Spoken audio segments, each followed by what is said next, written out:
doing predictions this week for new main event here. We got Paul Felder facing Rafael dos Anjos. This is a pretty good card, fun card overall. A lot of live underdogs in my opinion. So just make sure to drop a like down below, put a comment. Thanks for watching. Thanks for all the support. Been doing pretty well. Yesterday we did well in the contender series, so hopefully we can bring that momentum into this Saturday. But like always, thanks for watching, thanks for supporting, and with the first fight of the night, we have Dontel Mays taking on Roque Martínez. And what can you say? I mean, this is a low-level fight. We got Dontel, he's 0-2 so far in his UFC career. He's been submitted in both fights, and he's going to have some big advantages, though, in this fight. I think he's going to have a athleticism advantage. He's going to be 6 years younger, 9-inch reach advantage, 6-inch height advantage. And his opponent, Roque Martínez, I mean, didn't really show anything in his debut, but kind of hard to blame him. He got put in there with a beast in Alexander Romanov. It was short notice. He's getting a step down in competition here, so maybe he's going to look a little better. He's had a little bit more time to prepare also. And I mean, man, I'm not confident on either side on this fight. I mean, we got Dontel Mays, who he's going to be the guy trying to stay on the outside. He's going to be more athletic, so he kind of switches stances, throws a lot of kicks, and I think he's going to be trying to, keep Roque on the outside, keep him on the end of his jab, the end of his front kicks, round kicks, and try to walk him into something, explode. He does have decent explosive blitzes, but man, I mean, I just don't think he's very good moving backwards. Roque is probably the better boxer on the inside, and Martínez is going to have to close that gap, get on the inside, push him against the cage, control him there, get him tired, maybe even try to get some takedowns and work the dirty boxing, close boxing in the pocket, try to catch Mays. But Mays does have an issue with cardio. I mean, he slows down really bad, and I do feel like Roque is the more durable guy that's probably going to be in the fight, trying to get the finish for maybe a little bit longer period of time. So if it goes late and third round, maybe Mays will be a little bit tired. Roque's going to have a chance to finish him. But I will say, Dontel Mays looks like he's pretty durable. He has a good chin.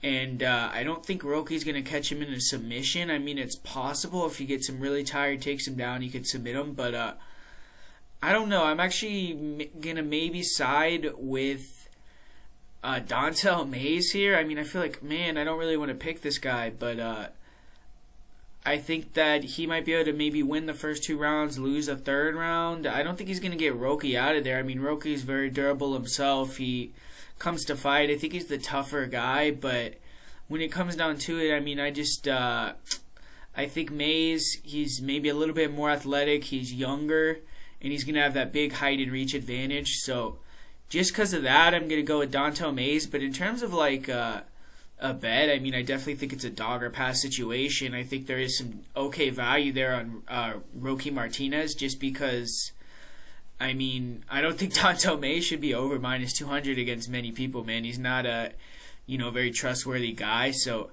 to be honest with you, I mean, Mays, he's 0-2 in the UFC. Seems like a guy already that can kind of get down himself mentally. I feel like Roque is going to come in here the tougher guy, but I just don't know if that's going to be enough, man. So I'm going to have to side with Dontel Mays, 29-28 decision, but yeah, low confidence pick on this one. In the second fight of the night here, we got Geraldo de Freitas taking on Tony Gravely.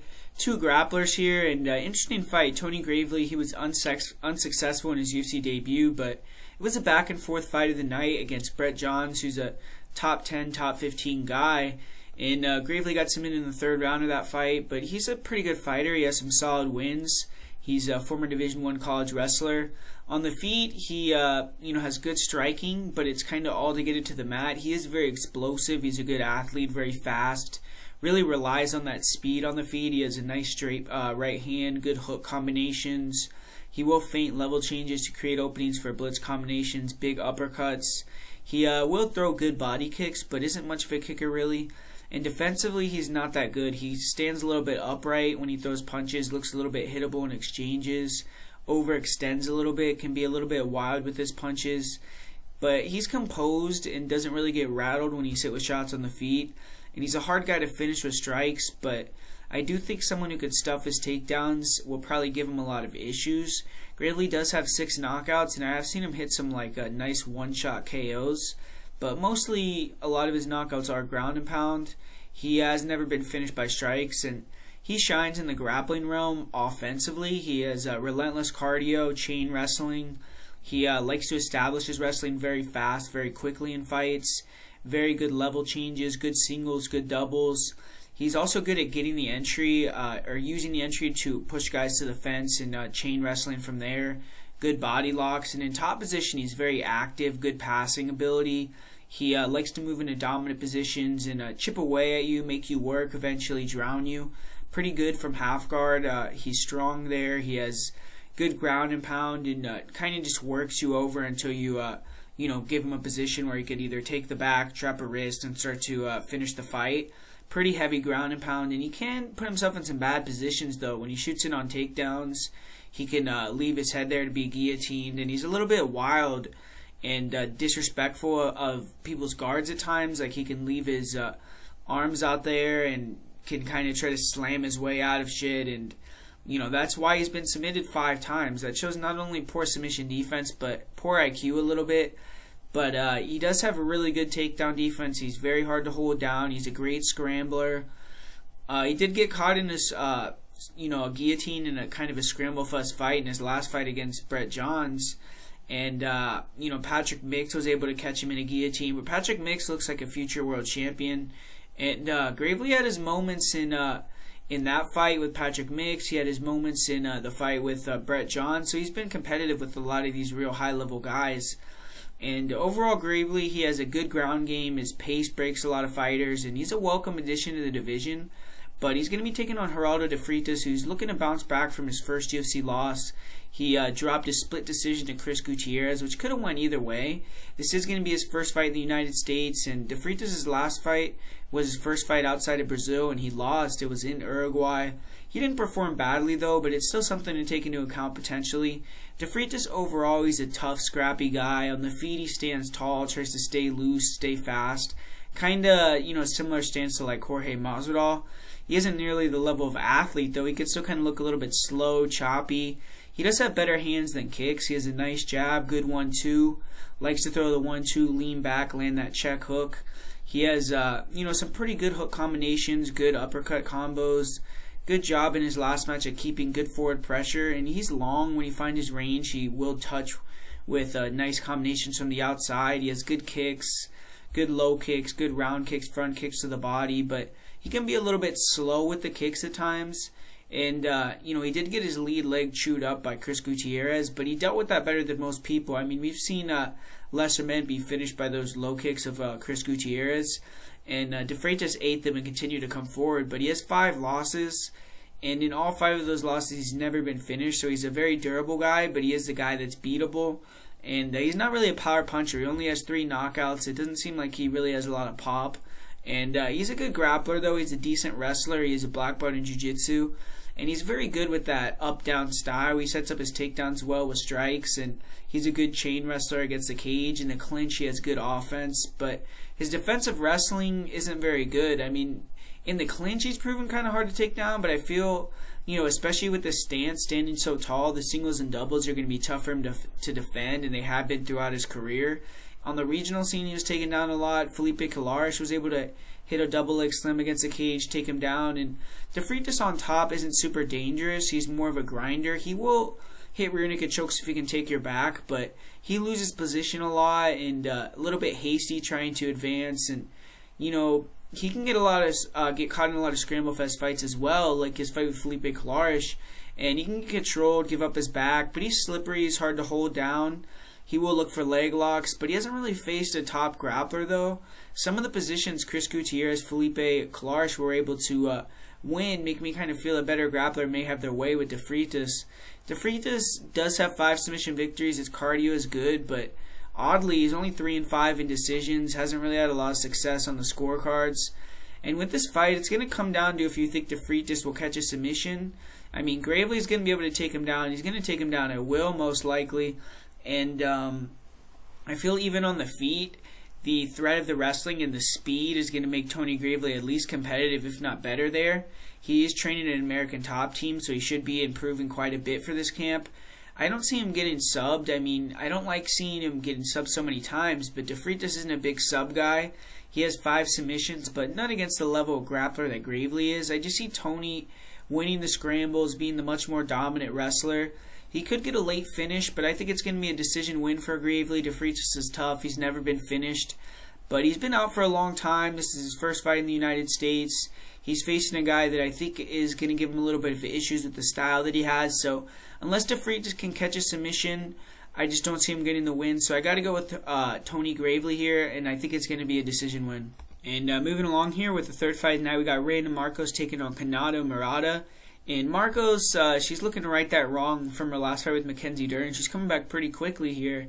And she showed arguably the worst IQ of the year of any fighter. She jumped in a Moondog Champion's guard, and you know, she stayed tough for a bit, but Mackenzie Dern was able to catch her in that armbar, and that was the first time the veteran has lost 2 fights in a row in her UFC career. So if Markos loses a third one in a row here, she could be on the chopping block. She's going to be facing a UFC newcomer here in Kanako Murata, who's 11-1. She's on a 7-fight win streak. Murata was actually originally scheduled to face Livia Souza in this fight, but now she's arguably getting a higher profile name in Markos, and Markos is taking this fight on 9 days' notice. But you know, Murata, she's coming off a layoff of over a year herself, and at 27 years old, it may be good, it may be bad. She could have improved, but I'm not really sure what the layoff was for. She is mainly a grappler. She's worked on her striking, but it's never going to be great. I mean, she's short, she has short arms, short legs, and she has improved her footwork. She uses a lot of feints, she's quick in and out, she's a southpaw, good lead hook, and she looks like she has power. She's good at landing that level changing, good, nice, pretty nice combos with her hooks. She has good front kicks to the body. She's fast. She's athletic. But she struggles to get inside in times, and she can get caught with some straight shots as she's coming in. I feel like a pressure striker with takedown defense could probably give her a lot of issues. And Emily Ducote in her last fight, where she did fight for the Invicta title and won, rocked Murata pretty hard with some straight shots in the 5th round of their fight. And Murata, she's never been finished by strikes, though. She does look like she has some power in her hands, but she doesn't really throw enough to get many knockouts. She has 2 in her career. She is a very good wrestler, though. She's competed on the Japanese women's wrestling team, did fairly well there. She won a gold medal at the Asian Wrestling Championships. She also won the bronze at the Universiade, which is the biggest competition for wrestling besides the Olympics for countries. And you know, she's a grinder. She has good level changes. She has excellent timing, good single, good double, and really good clinch takedown. She's really powerful for the division. She bullies a lot of girls around. Good heavy top control, aggressive looking for finishes from top position, good ground and pound. And when fighters work to stand up, she's good at grabbing that front headlock, snapping them back down. Her submission defense is a little bit suspect. I mean, she did get threatened with a lot of armbar attempts against Ducote, but she does a good job of stacking and getting her way out of those positions. So her submission defense I don't think is really that terrible. Murata, she has multiple Von Flue choke finishes. She's multiple chokes she'll attack from the front headlock position as well. She doesn't really spend a lot of time on her back on a lot of fights that I've seen. When she gets taken down, she tends to be able to get back up, but she has gotten submitted with the rear naked choke earlier in her career. That was against Rhys McKee, who is a strong grappler, a former UFC fighter. And it was also a much worse version of Murata than the version that we have today. Murata, she has 4 submission wins in her last 5 fights. She's a high IQ fighter, good cardio. She knows what she has to do in there. When I look at this fight, man, I got to go with Murata. I mean, she's going to be clearly the better wrestler. I don't think Markos has the jiu-jitsu or get-ups to threaten Murata or get back up to her feet. And on the feet, I actually think Murata could even win with her speed, with her athleticism. I mean, we all know Markos. I mean, she tries to work with that jab, those straight punches, that low stance, and she's going to be trying to catch Murata as she's coming in here. But I just think Murata is going to be a little bit quicker. She's going to be able to close that distance, get on the inside. Randa Markos, she hasn't really been showing the best takedown defense recently. We've seen her get taken down at will by girls like Amanda Heba. She got taken down a lot of times by Ashley Yoder. I think if those girls could take her down, Murata could definitely take her down. And, I mean, there's a potential that maybe, like a slim chance, Markos will catch a armbar off her back or something. But I feel like Murata's chances of winning are a lot higher. I just see her on the feet being too quick, getting inside, getting some takedowns, doing enough to win the fight on top. So give me Kanako Murata here. I think that she's going to be able to get that victory, get the win. And, I mean, the line it has Murata as the favorite here, which is a little bit odd just because of all the experience that Randa Markos has. But I kind of think it's right, man. I mean, Markos is getting old. She's getting up there. She's, facing a girl that's going to be trying to take her down. And I just don't know if she's going to be able to stop that. I actually feel like Murata is going to go in there and be able to win fairly easily. So I got to go with Kanako Murata here. And coming up next year, we got Rhys McKee taking on Jose Quinones. And Rhys McKee is going to be looking to get back in the win column. He had another setback his last fight. Had that finish loss in the first round to Casey Kenny. But Smolka, he's won enough to hang around in the UFC a long time. He's just not a super consistent guy. I mean, he's 7-7 in his career. This is his second stint with the promotion. He's 2-2. And he's been a fixture in the division, though. He's a tough out. He's always been a killer-be-killed type of fighter. And his last 7 fights have not gone to the scorecards, so he's kind of kept that mantra. And he's finished 14 of his 16 wins overall. He's only 2-4 in decisions.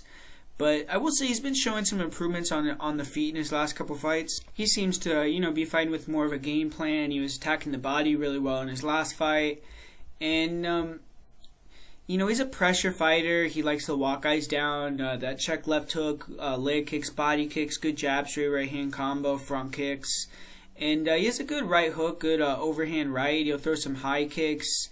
But, I mean, his defense isn't really that good, like always. Last fight he got caught with the shot, got rocked, got, shot at panic takedown, got guillotined.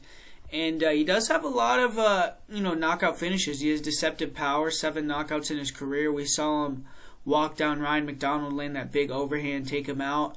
And he's a pretty good BJJ practitioner as well. He's tall, he's long for the division, especially when he was at 125. At 135 here, he's kind of more of a regular-sized bantamweight. But, he has good length, good body locks, good trips, good single legs. And in his fight with Sumandarji, he did a good job of, really attacking the takedowns immediately, going for the single. And I feel like in this fight, he should try to, push a lot of grappling along with the striking, mix it up, make it kind of blend it a little bit.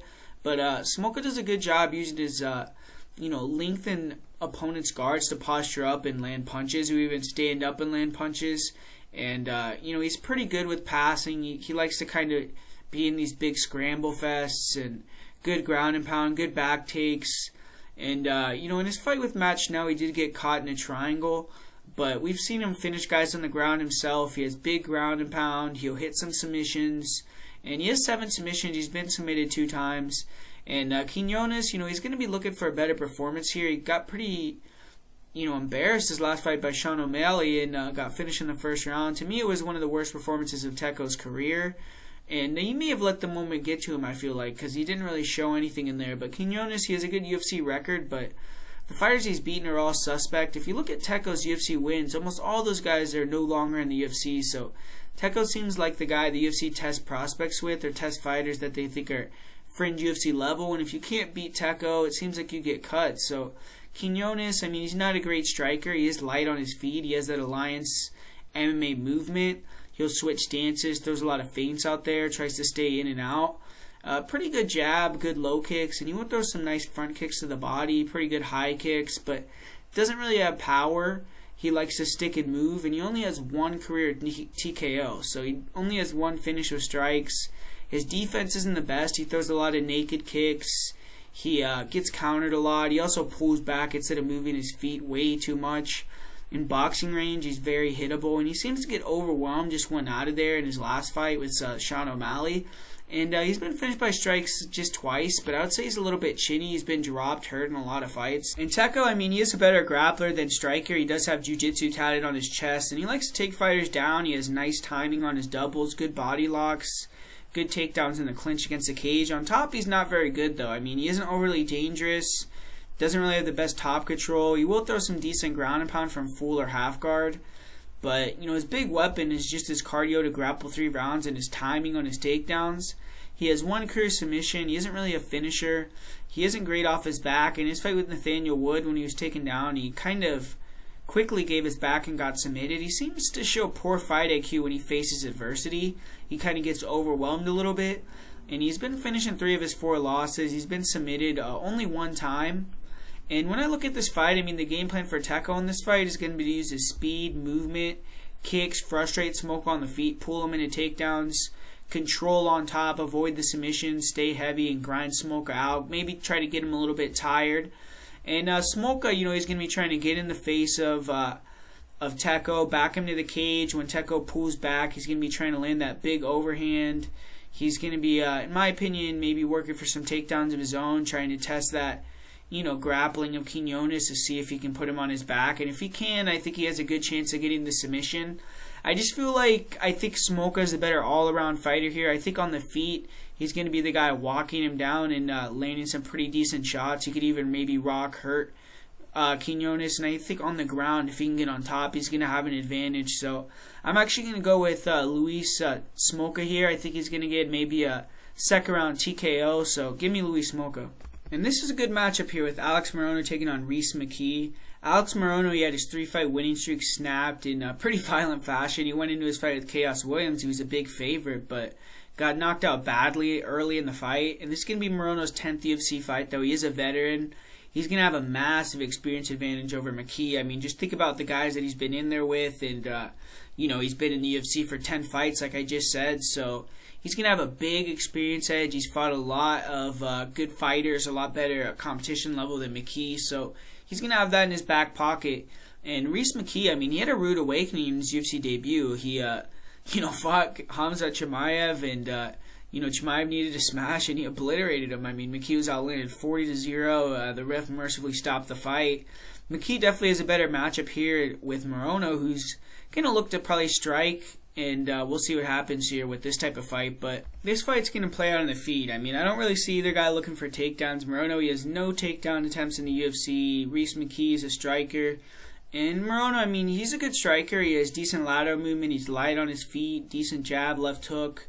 He'll throw a right hook lead. And he likes to throw the jab, overhand right. He throw looping overhand rights, jab overhand rights. He has a good head kick, good spinning head kick. We did see him drop Max Griffin with that nasty high kick in his last win. And he will throw some nice front kicks to the body, but he can get lazy throwing kicks, leave his chin right in the air. He can stand very tall, and he's also there to be leg kicked. He doesn't really throw in combination a lot either, especially with his hands. So he's kind of one and done. He will throw some spinning back fists. His footwork and his ability to cut guys off and kind of keep the same pace that he has all throughout the fight is probably his best strength. He wears guys down, and then he can start to take over late. But he does gas out really bad himself. I mean, we've seen that in multiple fights. And he hasn't shown major power over his career. He only has 4 knockouts, but he has a decent chin. He's been TKO'd 3 times now, but you have to start questioning that after he got finished so badly in his last fight. And Rhys McKee, he's a really tall, long guy. He's going to have a pretty significant advantage in reach here if you look at 6 inches. And, he throws a nice jab. He uses it early and often. Nice 1-2s down the pipe. Jab, overhand rights. And he dropped his last opponent that he defeated with the jab. Finished him off with ground and pound. He will throw some tricky front kicks, high kicks. He likes to back guys up to the cage, cut it off, make it small, then pick at them from range. Throws a lot of stinging punches. But he stands straight up and down, though. He's a little bit hittable. And fighters can come over the top of his jabs and straights and land on him. So he has to be careful, especially early on, of these big blitzes, looping shots from Morono. But McKee's durable. I've seen him eat some big shots and continue to come forward. He kind of likes to stay in that pocket, and he seems like he's kind of a dog man. And I feel like on the feet, he's going to be a little bit sharper. I think that, especially in the pocket, it seems like he has real nice tight hooks, short-range power. And I think that he's going to be the guy that's just, like I said, he's going to be a little bit sharper, cleaner. He's going to have the reach as well. And I think early on, he's going to respect that power. He's going to respect obviously the experience, everything that Alex Morono brings.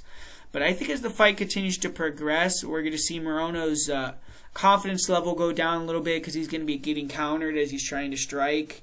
And I think he's going to have a little bit of difficulty with the range getting on the inside.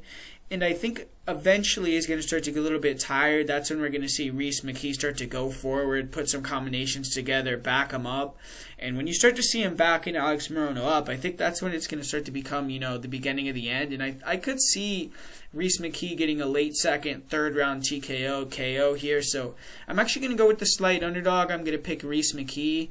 Morono, he's a veteran in the UFC. He's a dog. He's a guy that comes to fight all the time. But I think he has a low ceiling. McKee is 25 years old. He's going to be pumped up here. It's going to be his first fight in the United States.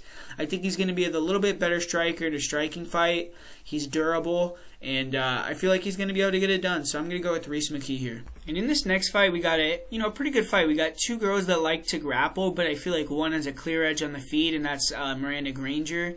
When you look at this fight, Ashley Yoder, she's been in the UFC a long time, a lot longer than Granger, but her record isn't very good. She's kind of up and down fighter in the organization, and Miranda Granger, she's 1-1 in the UFC, but that was her first loss. I'm sure she's going to be hungry, ready to come back and get the win, especially the way that she lost, getting choked out like that. And Ashley Yoder, she lost a close decision in her last fight again to Livia Souza. It seems like she's in a lot of those super close decisions. And when you look at this fight, just in my opinion, it's going to be kind of a striker versus grappler matchup, because I do feel like even though Miranda Granger can grapple, I don't think she's going to be trying or wanting to try to take down a girl like Ashley Yoder. She's big for the division, tall, long. Both these girls actually have the same height, which I feel like is probably going to be a little bit weird for them. I'm sure they're used to fighting shorter girls. But Yoder's still going to have a little bit in the reach, I think like a 1 inch or so. And she is, physical for the division. I feel like she's probably going to be the stronger girl if you just put them together and, try to lift weights or something like that. So if they clinch up, I think Yoder is going to be pretty physical. And we've seen Yoder time and time again be really good with that body lock. She really likes the single leg. She goes for it all the time. And she's good at using the single to circle to the back. And when she takes the back, she's good at controlling from there. Not really dangerous. She takes the back and kind of hangs out. And on the feet, she just looks really hittable of late. She has a southpaw, and she'll throw some hard strikes. She goes for it. She's durable, but really hittable. She eats a lot of shots. I feel like Miranda Granger is much better on the feet, much cleaner with her boxing. She throws nice 1-1-2s. She'll close that gap pretty fluidly. She keeps the volume high. Looks like she has some pop in her hands. But she's a little bit stiff, hittable herself. I just feel like it doesn't really matter on the feet with this one. I feel like Yoder's not going to offer very much. We've seen Yoder get outstruck by girls like Suri Kondo, really have to get it to the ground in that one. So I think Granger's going to have her way on the feet, and it's going to come down to if Yoder could take her down, take her back, control her, keep her, on her back, even if she's in the full guard, if she's in half guard, it doesn't matter. If she's just on top, she's probably going to be winning. And, Miranda Granger does have a lot of these armbar submissions, front choke submissions, and it's possible she hits one of those, but I think it's pretty unlikely.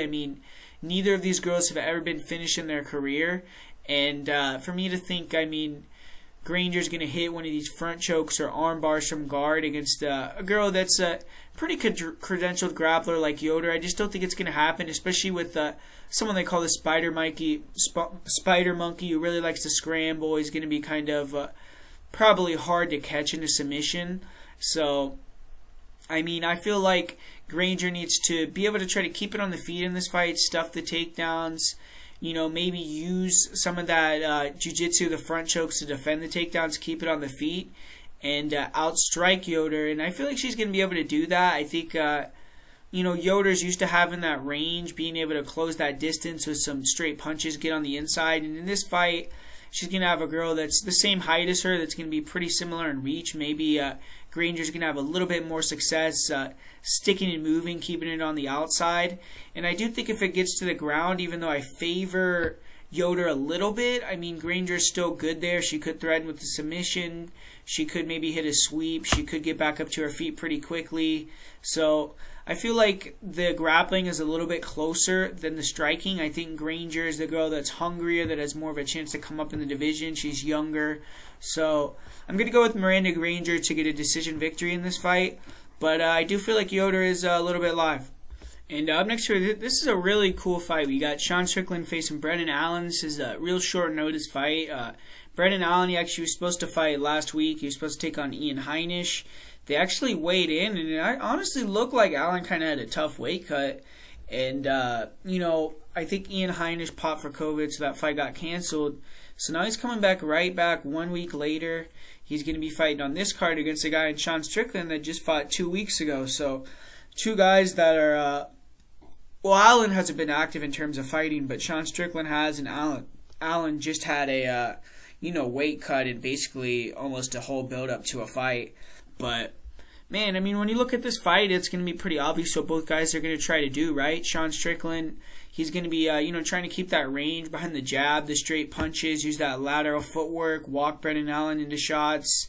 Don't let him grab him. Don't let him get a hold of him. When he does clinch up with him, I don't know who's going to be stronger in this fight. Both guys are really strong. I think that's going to be a big factor. I mean, if Sean Strickland is stronger, he could shuck off the clinch and, keep it in the center of the cage, or just his footwork is too good for Allen to get inside, then he's probably going to win the fight because he has better boxing. Allen is a guy that, his striking isn't really that good, but he's really big for the division, and he's a mauler. He comes forward, and he does have power in his hands, so he pressures, has really no fear of what guys are throwing back, has really good durability. And because of that, guys kind of get overwhelmed with that forward pressure and the big hooks, the big power that he's coming with. And you can kind of walk him down, start to land, make him throw some stupid stuff, shoot a bad takedown. And that's how he gets in the clinch, gets all these big knees, big elbows. And he was able to drop Khaos multiple times with knees in the clinch. So he's really dangerous with that aspect of his game.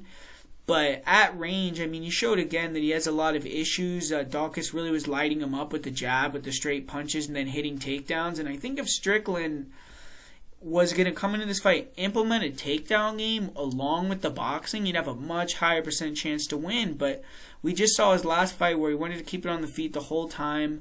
I just don't know if he's going to go to that. So I can't bank on that as part of his strategy to get the victory. And, I feel like on the feet, when Sean Strickland fought Kamaru Usman, if you go back and watch that fight, he actually did a, half-decent job of keeping the fight on the feet, defending the takedowns. In the clinch, he showed a good job of, digging underhooks, getting his back off the cage, and breaking that clinch. He was able to stand up from bottom a couple times, but his hands and his volume went way down. He was waiting for the takedowns and started to get hit with a lot of shots. He kind of got dominated a little bit, and that's kind of what Brendan Allen is going to be trying to do to him. He's going to be trying to come forward with that threat of the takedown so there that it freezes him, and then he can land some shots over the top, take him down, and just do what he wants with him. And this fight's going to be at 195 pounds, which I do think favors Brendan Allen. Sean Strickland, he's fought at 170. Like I said, Brendan is one of the bigger 185ers. So with this fight being at 195, I'm sure that had to do with Allen having that weight cut last week, having to do the double weight cut.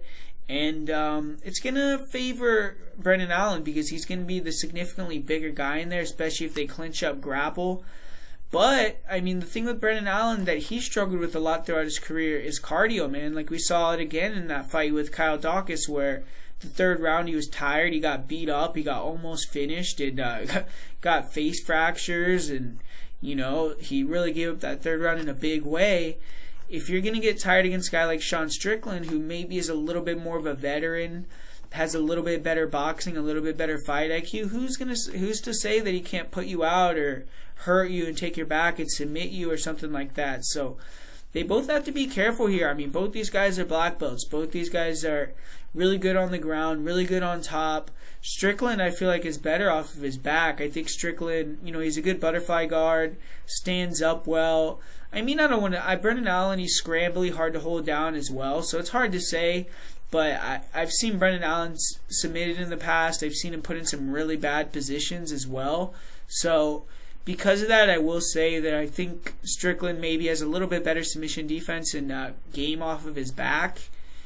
But, man, I'm having a real tough time deciding this fight. I might come back and switch this fight. I'm going back and forth. I'm going to side with Brendan Allen for now. I'm going to say that small cage, He's the younger guy. He'll be able to just use that mauling style, man. Come forward, big hooks, big overhands, close that distance, get in the clinch, take him to the ground, and control, dominate on top. But I don't see him really threatening Sean Strickland on the ground. I don't think he's going to make him quit and put him in a position like Tom Breeze. Tom Breeze is making a lot of stupid mistakes in that fight, like trying to jump on the back, roll for leg locks, low percentage submissions. And it gave Brendan Allen a lot of opportunities to land some big shots. And I feel like Strickland, he's going to be a lot more composed, a lot better than that. I don't think he's going to necessarily gas out like a guy like Kevin Holland. So, man, I mean, it's really interesting because if this gets to the third round, I could see Strickland start to really, put it on him, start to take over the fight. But as of now, I'm going to go with Brendan Allen via decision. Another pick that's not extremely confident, though, but the pick's going to be Brendan Allen via decision. Oh, man, and again, this is another fight I had a lot of trouble picking between. We got Eric Anders taking on Antonio Arroyo. And Eric Anders, he's entering this fight a slight favorite. He's going to be taking it on short notice, though. He's replacing Andreas Michailidis. Anders is a 10-fight UFC veteran, but he's 5-5. Hasn't really been very consistent. Hasn't been able to get over the hump. And he's coming off of a pretty bad performance against Krzysztof Jotko. And Antonio Arroyo, I mean, he's still looking for his first UFC win. He dropped that decision in his debut to Andre Muniz. That snapped a 5-fight winning streak for him. But, I mean, this fight's going to be short notice. It's a totally different style. Anders is also a southpaw, which Antonio Arroyo fought his first southpaw in his last fight in Andre Muniz, and obviously he lost. But when you look at that fight was obviously, all on the ground. In this fight, I mean, both these guys are huge middleweights, but they're going to be fighting much different styles. Antonio Arroyo is going to be trying to keep the range behind the kicks. Anders is going to be looking to pressure, jam, counter those kicks. And Eric Anders, to me, especially early, he needs to come in with a mauling game plan. He's traditionally done a good job of this as well. Is doing decent against kickers. But he's also had real bad fights against kickers as well. But push Arroyo gets the cage, wear on him, get him tired. And this is a really tough fight for me to call. I've been going back and forth, like I said, because I could see a path to victory for either guy. I could see Anders, pushing Antonio Arroyo back with just his physicality, his athleticism, his power, closing the distance with those power hooks, the overhands, pushing Arroyo against the cage, controlling him there, and getting Arroyo tired because, at range, it's going to be Arroyo all day. He's going to have a huge advantage, and he needs to throw kicks and needs to try to attack the legs and the body. I mean, we saw Khalil Roundtree just completely demobilize Eric Anders with those low kicks early and really beat him up bad over those 3 rounds. But we all know Eric Anders is super tough, super durable. You're not usually going to take him out. And Arroyo, he has 7 knockouts in the first round. He's finished 8 of his 9 wins, so he's kind of used to that. And early on, Arroyo is going to be the way faster guy. I don't think he's going to be able to take out Anders, but he's going to be able to make him less effective if he can work the low kicks. And I just really question the cardio of Arroyo. If Anders gets stayed in his face, counter the kicks with the flurries, and really try to force the grappling, I mean, I could see Anders potentially getting the win, but then when I think about it again, I mean, Anders is not a great wrestler. He's just a big, strong guy, controls guys in the clinch, holds him against the cage. I could see Arroyo slowing down, Anders just hugging him against the cage, but I'm going to go the other way. I'm going to say Antonio Arroyo, the guy that's coming in with the full camp, who's probably a little bit younger, a little bit hungrier, is going to be able to land the impactful shots, the kicks from the outside, some blitzes, some low kicks, some body kicks, and maybe similar to Anders' last fight, where at range, Anders is trying to inch his way in and kind of getting hit with shots, but eventually pushes him against the cage, doesn't really do much with that, but just control, hanging on him, and it's just not going to be enough to win a decision. So I'm going to go with Antonio Arroyo via decision. But if he gasses out like he has in his last few fights, or in the third round he's like a zombie, even in the second round he's real tired, could get dicey, man. But Anders, he's taking the fight on short notice as well. Even though he's had a pretty decent amount of time notice for the fight at this point. It's a tough one. But I'm going to go with Antonio Arroyo via decision. This is an interesting fight right here. I actually did a lot of tape study for this fight. We got Kay Hansen taking on Cory McKenna. And Kay Hansen, she got it done in her UFC debut. She got it done with style points. She dropped the first round, but rallied back to get a third round submission. And Hansen was able to take out an experienced former Invicta champion, and it showed she's quickly evolving. She's only 21 years old. She had the chance, to kind of prove that she's going to be around for a long time, and she did. But, she has to continue to win fights here, prove herself a little bit. Hansen, she's not really a great striker. I mean, her hands are okay. She will throw some straights, some hooks. Isn't much of a kicker. Really just looking to use her forward pressure, some strikes as a distraction in order to get the takedown. Isn't looking to finish the fight on the feet. She's never been finished by strikes either. She's a tough girl, but we have seen fights where she's really gotten battered on the feet, can't close that distance, really struggles to get in the inside. And, she's had fights where she's been getting beat up the whole fight and found a submission at the end. So she showed she can, be durable and continue to come forward and survive a storm. So she's tough, but, I mean, where her bread is buttered is in the grappling, man. I mean, she's a strong grappler, really relies on that wrestling. Really good double legs, good back takes, good at taking opponents down off of their kicks. In the clinch, she's strong, good underhooks, head positioning, good trips. On top, she's very heavy and she has good ground and pound. She's always looking to pass, get into a dominant position, look for a submission.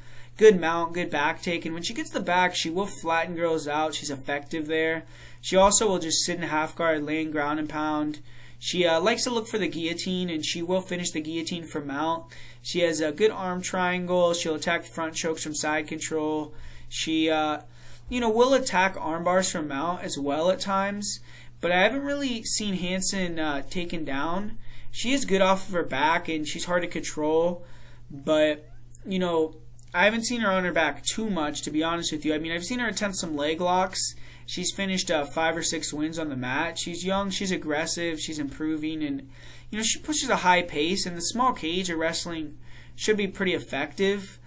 But she's going to be facing another good grappler here in Cory McKenna. And when you look at Kay Hansen's record in decisions, it's only 1 win and 2 losses. So that kind of tells you something, man. I mean, she has 6 finishes in her 7 wins. When it goes to decision, she's usually not on the right side of that. But Cory McKenna, she's fighting the only girl who's younger than her in the UFC. Both these girls are just 21 years old, but McKenna is 1 month older than Hansen. And McKenna punched her ticket to the UFC with the win on the Contender Series. She was able to defeat a very tough grappler, Vanessa Demopoulos. If you haven't seen Vanessa Demopoulos' most recent fight in LFA against Lupe Gonzalez, go watch that fight, man. That fight was amazing. But Cory McKenna, she's still developing as a striker herself, but I would say she's much, much further ahead than her opponent, Kay Hansen. She's predominantly a boxer. She will mix in some low kicks, body kicks, but her hands are better than her kicks, and she has a nice jab. She'll throw a really nice lead hook, straight right hand combination. She, will try to pull fighters in a lead hook, straight shots. She's comfortable at switching stances between, both stances throughout the whole fight. She's able to fight fluidly. And she doesn't really have the reach or athleticism at times to get inside. And I have seen her struggle, get kind of pinged up from the outside. But in this fight, I think her fluidity is much better than Hansen's. Her footwork is much better than Hansen's. I think that, just her ability to create openings for her striking is just a little bit more advanced. But Cory McKenna, she's a good grappler, and she spent a lot of time at Team Alpha Male to polish that part of her game as well. She has really good level changes on her double legs. She's very good at finishing those doubles in the middle of the octagon, but she'll also use the double to push fighters to the cage, control them from there, chain wrestle. On top, she's really good. She has really good passing ability, back takes. When she takes the back, she's hard to shake off, and she's a really crushing top game. When she takes an opponent down, she usually keeps them down. Both these girls have kind of a similar grappling style when they get on top. And when she's taken down, she's a sick scrambler, man. She has a great guard, really excellent sweeps, really good butterfly guard. Her competition level hasn't really been at the level of Hansen's. I'm kind of interested to see how she fares against a very strong wrestler like Kay. But in her last fight, she did show she can defend the submissions of elite submission artist in Vanessa Demopoulos. She was able to stick around in Demopoulos' guard, defend the submissions, and land some really nice ground and pound there as well. McKenna, she's not a big submission threat. She cares more about staying on top, throwing ground and pound, controlling. But she has a solid rear naked choke, and she's never been finished, and she has good cardio. She has a better record of 2-1 in decision. She's tough. She, is a good fighter as well. I feel like she's getting a little bit disrespected on the betting line. Both these girls are grapplers. It's going to be fun to see how this one plays out. Hansen, she's going to have a big reach advantage on the feet. McKenna, I mean, she has one of the shortest reaches I've seen at 58.5 inches. But like I said, I actually think McKenna is the better striker. McKenna will switch stances, cleaner striking. In terms of the grappling, it's tough. I think both are very good. But I'm actually going to go with McKenna. I think she has a better bottom game. I think that she maybe sets up her takedowns a little bit better, has better timing. And she may be able to win if it just stays standing as well. But I think there's going to be some grappling. I think there's going to be some scrambles, some exchanges. I think McKenna's going to have success. I think Hansen's going to have some success. But I think people are going to be surprised at how much success Cory has in the grappling. I think that on the feet, Hansen is going to be a step behind the whole time. So I'm actually going to go with Cory McKenna to get a decision victory in this fight. And I think it's going to be a good fight, but I got Cory McKenna. And up next here we got Julian Marquez taking on Saperbek Safarov. This is a fight I want nothing to do with here. I mean, I think the line is way off on this fight. I mean, we got Julian Marquez. He's making his return to the octagon 2 years away from the sport. He had a lot of injuries, and, you know, he's coming back now. And he's actually training at Glory MMA and Fitness for this camp. That camp has been doing pretty well recently, so that's a good look there. And his last time out, he was losing that split decision to Alessio Di Chirico. But Markos, you know, he's a guy that inches forward behind those lead hooks, overhands, really lets the big power go on the inside. Good high kick when fighters try to exit off the cage. He'll throw some nice elbows. His defense really isn't that good, but he's durable. He could take a shot and will take one to give one, and that's kind of his style. Big and physical. I mean, in the clinch, he does have some big elbows and knees, and he will look to snap guys down from that front headlock position, but kind of questionable takedown defense. He's been taken down by guys that aren't really great grapplers like Darren Stewart, and he actually got taken down quite a bit by Alessio Di Chirico, but Marquez is actually one of these guys that really is good at scrambling back to his feet when he's taken down. And he's done well against grapplers. Not only has he defeated Phil Haas, but he's defeated guys like Cameron Olsen, Matt Hamill. And overall, Marquez is still fairly inexperienced, though. I mean, he's 0-2 in decisions. He's never won a fight that hit the third round. But, luckily for Marquez, Safarov, he's only been in the third round one time in his career. Saperbek, he's making his return to the octagon. Second appearance at middleweight here. He is a huge middleweight. And he lost to Adolfo Vieira in his debut at middleweight via submission. He's kind of similar on the feet. I mean, he likes to bang, throw big shots, and, kind of just create a wild brawl to close the distance. I would say Marquez is a little bit better on the feet, a little bit more technical, but both these guys, man, they just like to squabble. So it's going to be, on the feet, it's going to be a bang fest. I don't know. I mean, both these guys are going to be in there just throwing wild. Saperbek, he's a good grappler, good doubles. He's good at crashing in the clinch, good single leg. And, he's good at kind of creating entries for, like, punches off the break, like big uppercuts and stuff like that. And when he gets on top, I mean, he does have big ground and pound, but his jiu-jitsu isn't really there. It seems like he gets swept a lot, doesn't really have good positional awareness, and he cheats a lot. I mean, you'll grab the cage. We saw that in his win with Nick Negramanu. I mean, he really was, cheating a lot in that fight and got a point taken away, stuff like that. But, I think this fight is a lot closer than the line because Marquez gets taken down a lot in fights. And on the feed, it's not like he's like some ace where he's going to be way better than Saperbek. This is going to be both of them going to war on the feet. Saperbek's probably going to be the better grappler early, and it's going to come down to whether Saperbek is going to be able to continuously take him down, keep him on the ground, and control him, or that scrambly, grindy, tough style of Marquez where he continues to get up, deny some of the takedowns, starts to wear on Saperbek. Maybe he could create a scramble, get on top, hit one of those guillotines, hit an arm lock submission. He seems like he likes to attack those Kimuras, Americanas. And so I'm going to go with Julian Marquez, second or third round submission or TKO.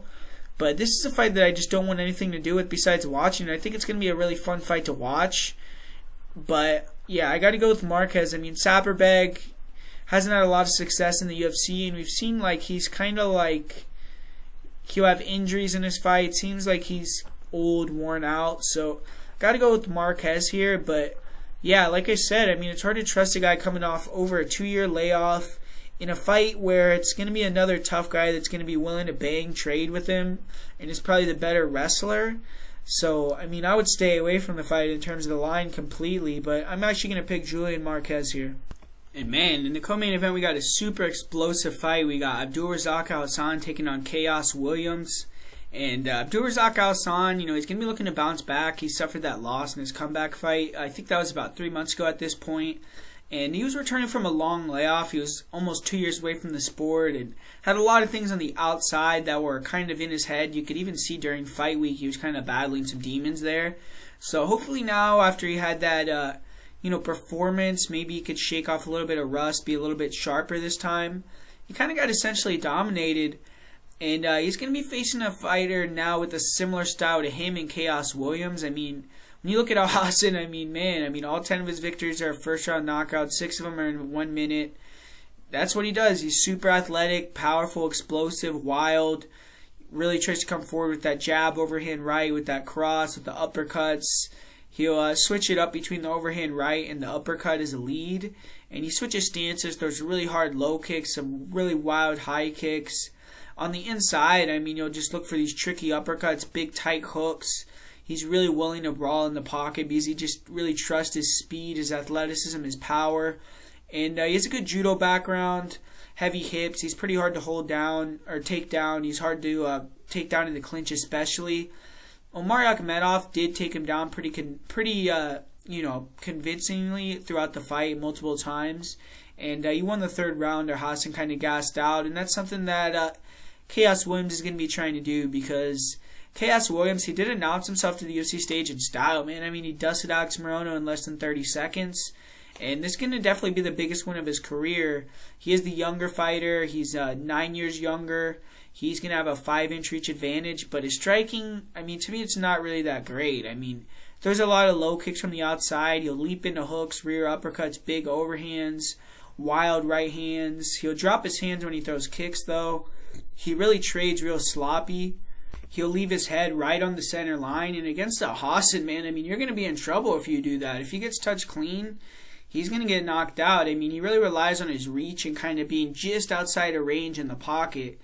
And against an explosive guy that can close that gap, I don't know how smart that's going to be. Williams' striking is just not very good to me. He just uses his reach, athleticism, and power to overwhelm guys, force the grappling. And he has 5 knockouts in his career, but he really likes to mix it up. He uses athleticism to get on the inside, push fighters to the fence, and from there he has a lot of close-range power and decent takedowns. He'll look to catch kicks, take fighters down that way as well.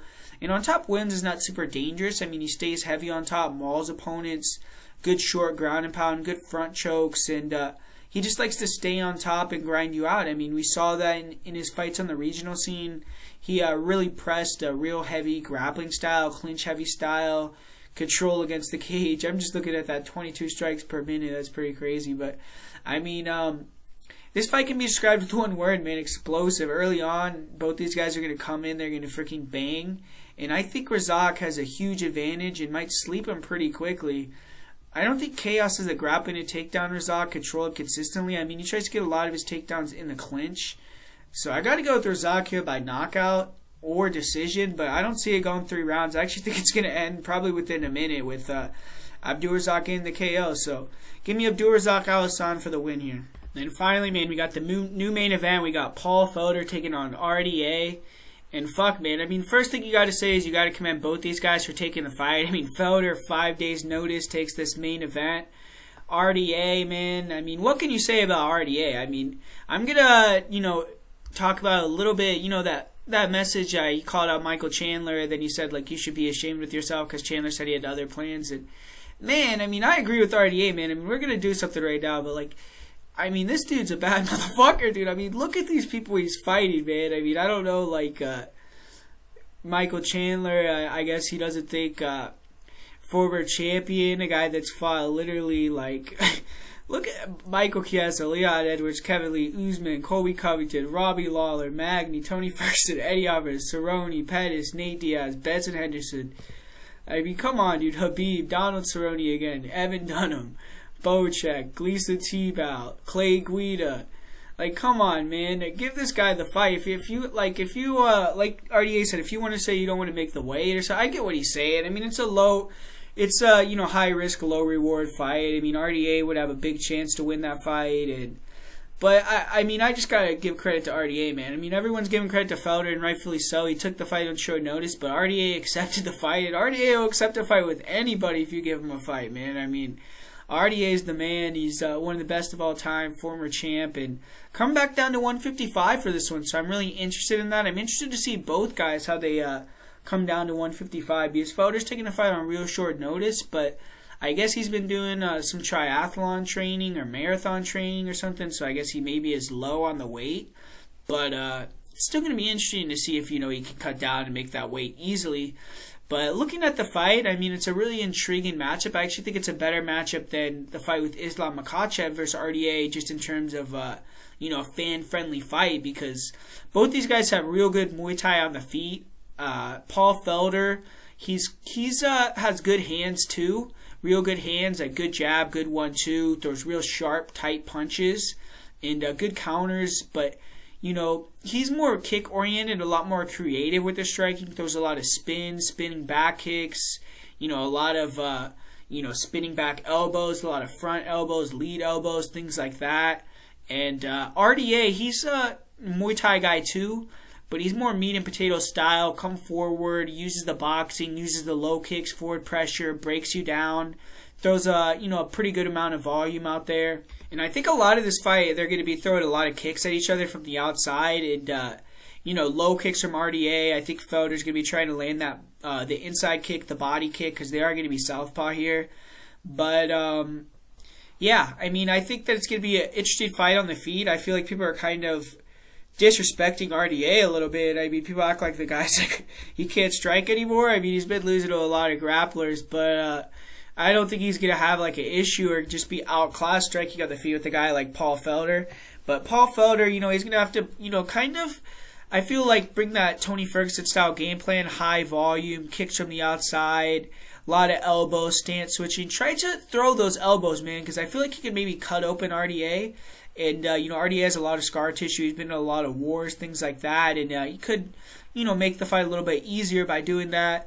Maybe, try to give him different looks, go forward, then maybe mix. I don't know. But because I just feel like this is RDA's fight to lose, man. I've seen Paul Felder get taken down quite a few times in his UFC career. I mean, he's not great with the takedown defense, 61%. It's not terrible, but we've seen him get taken down by a lot lesser guys than RDA. I mean, we've seen him get taken down his last fight by guys like Dan Hooker. So I just feel like if RDA wants to get it to the ground, he's going to be able to get it to the ground. And on top, I mean, I'm not sure if he's going to be able to control Felder and just keep him down for the whole round or something like that. But I do think he's going to have some success controlling on top. And I also feel like he's going to be able to maybe get Paul a little bit tired, a little bit discouraged if he could use the grappling. Because, I mean, Paul Felder, man, it's hard to trust this guy. This is a guy that has retired. Even listening to his interviews, he's saying he's 50% chance he's going to retire after this fight. RDA, he's moving down to 135 or 155. He's here to, stay. He's not going to cut down this weight to retire his next fight. He's talking about winning the belt. So he's still in the game. He's active. He's in the mix. He still has that confidence, that motivation to go on the title run. It seems like Paul Felder, he thought it was a fun idea to jump in here and fight RDA, a legend, a guy that he's looked up to. But I don't know if he's necessarily still has those type of aspirations, and I don't know if he really, really, truly thinks he's going to go in here and defeat RDA. Maybe he does. Maybe he really thinks he's going to win, but if it's 50-50, you're going to retire. I mean, if you win, you're not going to have another fight. I mean, you just beat a former champion at the division, so it's kind of weird to me, Paul Felder's mindset coming in this fight, but he is taking a big risk here. I mean, he's taking this fight 5 days' notice. Maybe it's just a cash grab, but, I mean, if he wants to continue to fight and he lost this fight, that would be a really bad thing for his career trajectory. But I just like the matchup for RDA, man. I think RDA is going to go forward. I think he's going to be able to, kind of control the distance with his boxing. I think his boxing is going to be a lot better than Felder's, and I think he's going to have that threat of the takedown. Felder, I mean, he's a guy that's been looking better recently. But RDA, we can never forget how legendary his run was at 155. If he can make that weight comfortably, look good, he could, be a factor still around there. I mean, we've seen him defeat guys like Kevin Lee, and he's been facing a lot of grapplers recently. So now he's facing a striker, a guy that he's a better grappler than, and maybe, RDA will turn up and have a real good performance here. So I just feel more confident picking the guy that's moving down to a more natural weight class that seems to be getting more dedicated to the sport, buckling down, trying to go on another run over the guy that's commentating, that's retired before, that stated that, it's 50-50, he's going to retire after this fight. I just have a lot more confidence in RDA hanging around, winning the fight, pushing late, being able to hit that takedown. RDA is a guy that's beaten legend. He's beaten the elite of the elite. He's beaten guys like similar to Paul Felder, like Donald Cerrone, like Anthony Pettis, guys that Felder trains with. And I just feel like RDA is just a little bit better. He's a step above a guy like Paul Felder. But, I mean, Paul Felder's super tough, super durable. He hits hard. He comes forward. He's going to make it a close competitive fight. So this could go either way. I mean, I get why some people are on the dog money with Paul Felder, but me personally, I'm siding with the former champ, with RDA. I think he's going to be able to go in there and get it done, mix it up with the wrestling, with the grappling, with the forward pressure, clinch control against the cage. I mean, we've seen Paul Felder control against the clinch a little bit, and, we've seen him, hit with the elbows, cut open against a guy like Francisco Trinaldo. So I just feel like RDA has more paths to victory here, and I'm going to pick RDA to get the win via decision. So there you have it, guys. Thanks for watching. For the parlay of the week this week, it's going to be Smolka and Abdul Razak Alhassan. And my most confident pick on the card is going to be Abdul Razak Alhassan. For the underdog of the week, it's going to be Cory McKenna. So thanks for watching, guys. Like always, like I said, make sure to leave a like down below, comment, subscribe, and thanks for always supporting the channel. Hopefully we continue to make money, and I'll be back talking to you guys soon.